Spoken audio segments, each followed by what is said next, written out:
After taking the naked girl out of the hunting hut, he turned her head towards the nearby forest. "Look and remember the way. You will have 2 minutes to memorize and another half-hour to escape from me," he said, and stared at the dial of his wristwatch. Barely the minute hand turned in a circle twice, as the maniac took out a hunting knife from the case, and in cold blood deprived the girl of sight. Pushing her away, he said, "Well, run, run, wild goat, the hunt begins." After that, the maniac returned to the hut. Robert Christian Hansen is an American serial killer who received the nickname, the Butcher, Baker, in the media. Between 1971 and 1983, Hansen kidnapped, abused and killed at least 17 women in and around Anchorage, Alaska. Presumably, the total number of victims is 21 people. Hansen was born in Esterville, Iowa, to Christian and Edna Hansen, who were Danish immigrants. Acquaintances described him as a quiet, lonely man, who was heavily pressured by his father as a child. At school, Hansen was attacked by his peers because of his acne and stuttering, and as a psychological outlet, he discovered hunting. The head of the family has always worked hard to provide the family with the necessary means of livelihood and rigidly demanded that the household follow the norms of behavior that they corresponded to his religious views. Robert started working in the family bakery at a very young age, not unlike the neighborhood children who worked on Iowa farms. At the same time, Robert was categorically dissatisfied with his work.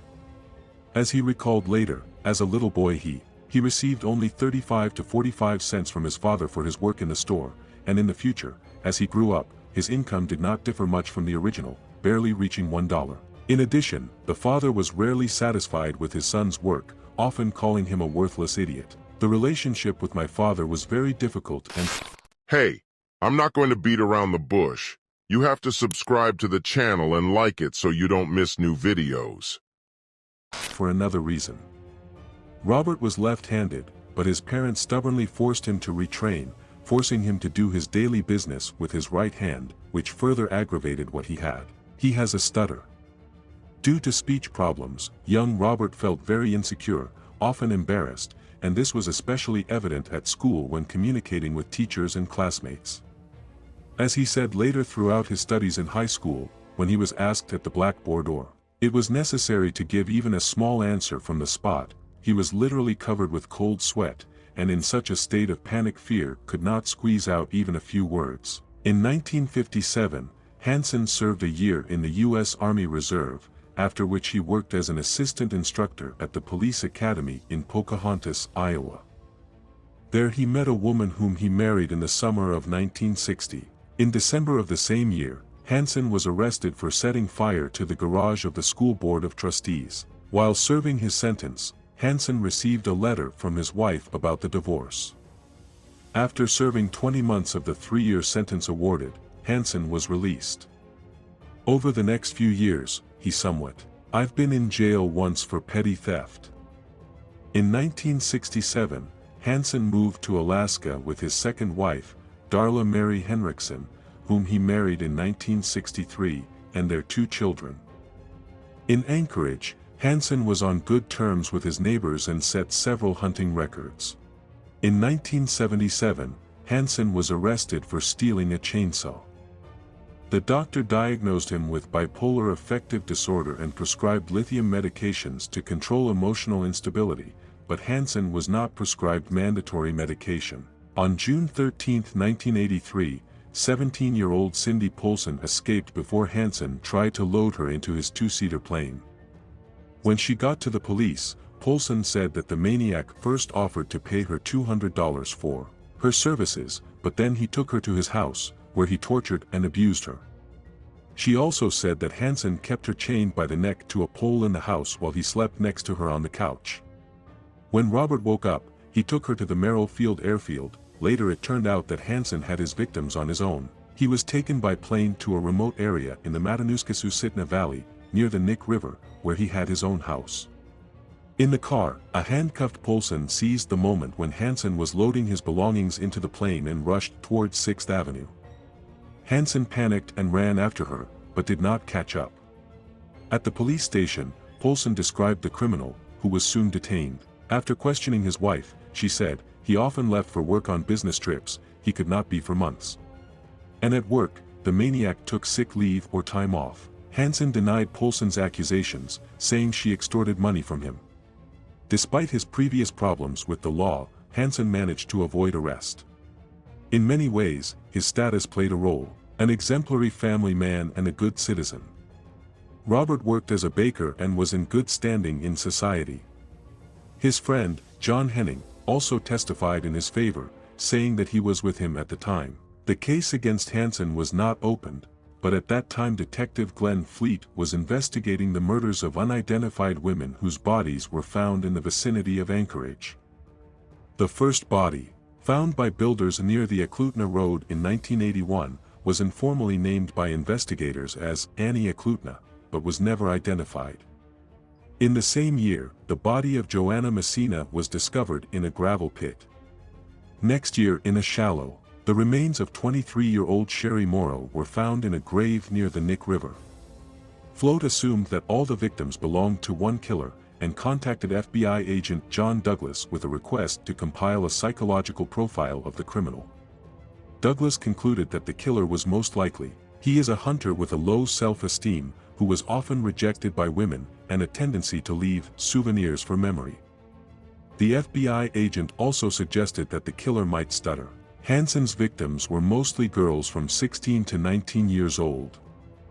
Later, the killer switched to girls of easy virtue and strippers, whose murders led law enforcement officers to Hansen's trail. Poulsen's testimony and the psychological profile compiled by Douglas helped investigators obtain a court warrant to search the plane, cars, and the criminal's home. On October 27, 1983, investigators found jewelry belonging to one of the victims, as well as several firearms in a cache in the attic of Hansen's house, the caliber of which coincided with the wounds on the bodies of the victims. The discovery, which also played an important role, was an aviation map of the area hidden in the headboard of the sofa and marked with crosses. When Hansen was presented with the evidence found at his home, the killer still continued. He denied his involvement, but eventually began to blame women for everything and tried to justify his motives. Eventually, Hansen confessed to a series of murders starting in 1971. A total of 17 victims are known, the murder of which Hansen confirmed. Because of the deal made with the investigation, assistance to the investigation in exchange for a milder charge, Hansen was officially charged with only 4 victims from this list. He was also charged with kidnapping and abusing Cindy Poulsen. The prosecutor made a final statement: "A monster is sitting in front of us, whose life is an extreme deviation from the norm. This man lived among us for 17 years, cooked and brought us donuts and coffee with a pleasant smile. His family was a pillar, he hid behind their decency. Here is a hunter who kept trophies on the wall, but his other trophies are now scattered throughout South and Central Alaska. And although he does not say or admit it, it is obvious that he purposefully hunted women like game. He let them escape for a short distance, and then he got the same pleasure as in hunting animals, tracking down and killing girls. He was just playing with them. It is quite obvious that he did not tell us the whole truth." Hansen refused the last word. The judge sentenced him to 461 years in prison without the possibility of parole. Judge Keene said the following in his speech: "No words can adequately describe what we saw today and what the defendant confessed to. I cannot make a bigger accusation for society than what I have voiced today. This man was well known to everyone for many years. Nevertheless, we released him several times, knowing that he had tendencies to aggression, opportunities to kill." Hansen was initially sent to a maximum security prison in Lewisburg, Pennsylvania. Then in April 1984, Hansen was taken to Oklahoma to the Federal Penitentiary System Center. The police hoped that Hansen would tell them about the other missing girls. "No," Hansen snapped, "the book is closed.